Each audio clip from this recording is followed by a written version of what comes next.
Welcome back students.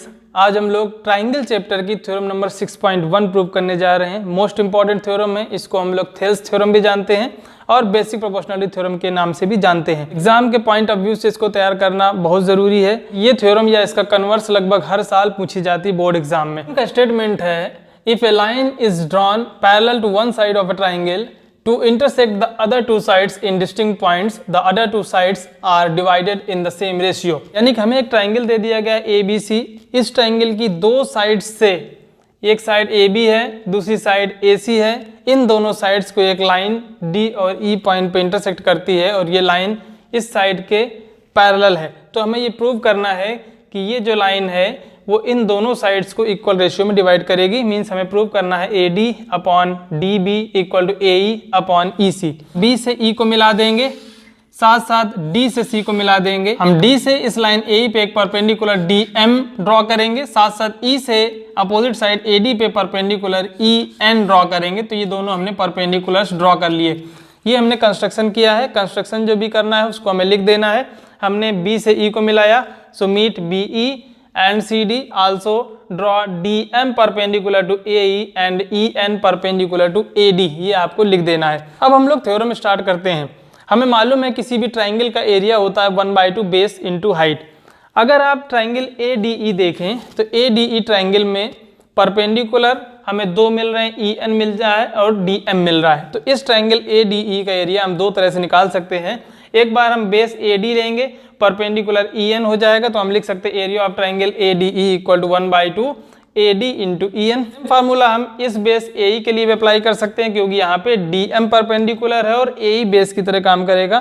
तो यही triangle ADE का एरिया हम ये भी लिख सकते हैं 1/2 AE इंटू DM। तो इस ट्राइंगल ADE के एरिया हम दो तरह से निकाल सकते हैं। Area of triangle ADE equal to 1/2 AD into EN और 1/2 AE into DM। This is equation number 1। इस सिंबल का मतलब है AR ब्रैकेट में ADE, इसका मतलब है एरिया ऑफ ट्राइंगल ADE। ये हम 9th क्लास में पढ़ चुके हैं। अब हम एक ऑब्टूस एंगल ट्राइंगल है, देखिए BDE, इस ट्राइंगल का एरिया निकालेंगे। इस ट्राइंगल एरिया BDE, चूंकि ये ऑब्टूस एंगल ट्राइंगल है तो इसका जो परपेंडिकुलर होगा वो एक्सटीरियर जाएगा, इस ट्राइंगल के बाहर जाएगा। हम बेस BD ले सकते हैं और परपेंडिकुलर EN रहेगा। तो हम लोग एरिया ऑफ ट्राइंगल BDE निकाल सकते हैं। Area of triangle BDE equal to 1/2 BD into EN। This equation number 2। इसी तरह से अगर हम इस ऑब्टूस एंगल ट्राइंगल DCE का एरिया निकालें तो इस ट्राइंगल के एरिया के लिए भी हम बेस EC लेंगे और परपेंडिकुलर DM हमें मिलेगा। तो area of triangle DCE equal to हम लिख सकते हैं 1/2 EC into DM। Area of triangle DCE equal to 1/2 base EC into perpendicular DM। This is equation number 3। अब आप याद कीजिए, आप लोग 9th क्लास में एक थ्योरम पढ़ चुके हैं कि दो पैरेलल लाइंस के बीच में अगर कोई ट्राइंगल है जिनके बेस सेम हैं, अगर हम कह दें ABC और ADC ये दोनों ट्राइंगल्स हैं, ये इन दोनों पैरेलल लाइंस के बीच में है, इन दोनों ट्राइंगल्स का बेस कॉमन है AC, तो हम ये कहेंगे area of triangle ABC equal to area of triangle ADC। यानी हम 9th क्लास में थ्योरम पढ़ चुके हैं, two triangles having the same base and lie between two parallel lines are of equal area. आप देखेंगे दोनों ट्राइंगल्स BDE और ट्राइंगल CDE, इन दोनों ट्राइंगल्स का बेस DE सेम है और हमें ये मालूम है कि DE BC दोनों पैरेलल हैं। इसका मतलब ये दोनों ट्राइंगल्स दो पैरेलल लाइंस के बीच में लाई कर रहे हैं। DE और BC दो पैरेलल्स के बीच में हैं। दोनों ट्राइंगल्स के एरिया सेम होंगे क्योंकि ये दोनों ट्राइंगल्स सेम बेस पे हैं और सेम पैरेलल लाइंस के बीच में लाई कर रहे हैं। As triangle BDE and triangle DCE are on the same base DE and lying between two parallel lines। कौन कौन सी दो पैरेलल लाइंस हैं? DE and BC। Therefore area of triangle BDE is equal to area of triangle DCE, this is equation number 4। हम ये लिख सकते हैं कि इन दोनों ट्राइंगल्स के एरिया सेम है। चूंकि इन दोनों ट्राइंगल्स के एरिया सेम है तो इन दोनों ट्राइंगल्स में अगर हम सेम क्वांटिटी को डिवाइड कर दें, सेम एरिया को डिवाइड कर दें, तो ये अनचेंज रहेगा। हम क्या करते हैं कि इन दोनों ट्राइंगल्स के एरिया में यानी दोनों साइड्स इस ट्राइंगल ADE के एरिया को डिवाइड कर देते हैं। हम लोग यहाँ पे दोनों ओर ट्राइंगल ADE के एरिया को डिवाइड करेंगे। हमें मिल जाएगा area of triangle BDE upon area of triangle ADE equal to area of triangle DCE divided by area of triangle ADE। हमें ये मालूम था कि BDE और DCE दोनों बराबर हैं। इन दोनों में हमने एक सेम क्वांटिटी को डिवाइड कर दिया है तो ये दोनों अनचेंज रहेंगे। हम इन दोनों की वैल्यू अगर रखें तो BDE का एरिया हमें ये मालूम है 1/2 BD इंटू EN।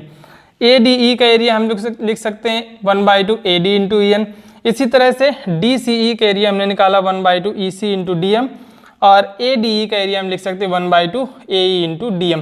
तो ये चारों वैल्यूज हम यहाँ पे रिप्लेस करेंगे और हमें वही चीज़ मिल जाएगी जो हमें प्रूव करना है। तो आइए वैल्यू रिप्लेस करते हैं। एरिया ऑफ ट्राइंगल BDE को लिख देंगे 1/2 BD into EN upon area of triangle ADE की वैल्यू है 1/2 AD into EN, 1/2 AD into EN equal to area of triangle DCE हमने इक्वेशन नंबर 3 में प्रूव किया है 1/2 EC into DM, 1/2 EC into DM upon area of triangle ADE को हम लिख सकते हैं 1/2 AE into DM, 1/2 AE into DM। अब देखें यहाँ से 1/2 कैंसिल हो जाएगा, EN कैंसिल हो जाएगा, 1/2 कैंसिल, DM कैंसिल।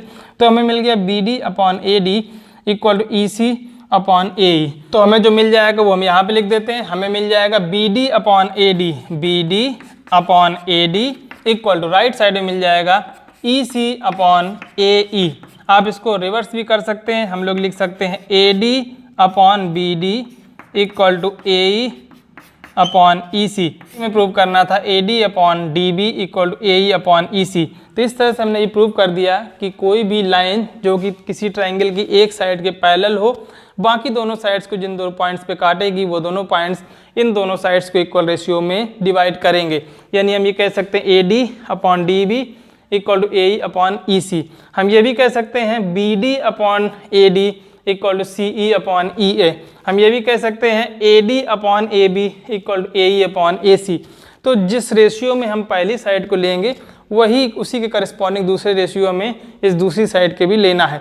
इस थ्योरम को हम लोग थेल्स थ्योरम भी कहते हैं, बेसिक प्रोपोर्शनलिटी थ्योरम भी कहते हैं, थ्योरम 6.1 के नाम से भी पढ़ रहे हैं। ये मोस्ट इंपॉर्टेंट थ्योरम है। इस थ्योरम को आपको एग्जाम के पॉइंट ऑफ व्यू से भी तैयार करना है। साथ साथ एक्सरसाइज 6.2 पूरी तरह से इसी थ्योरम पे बेस्ड है।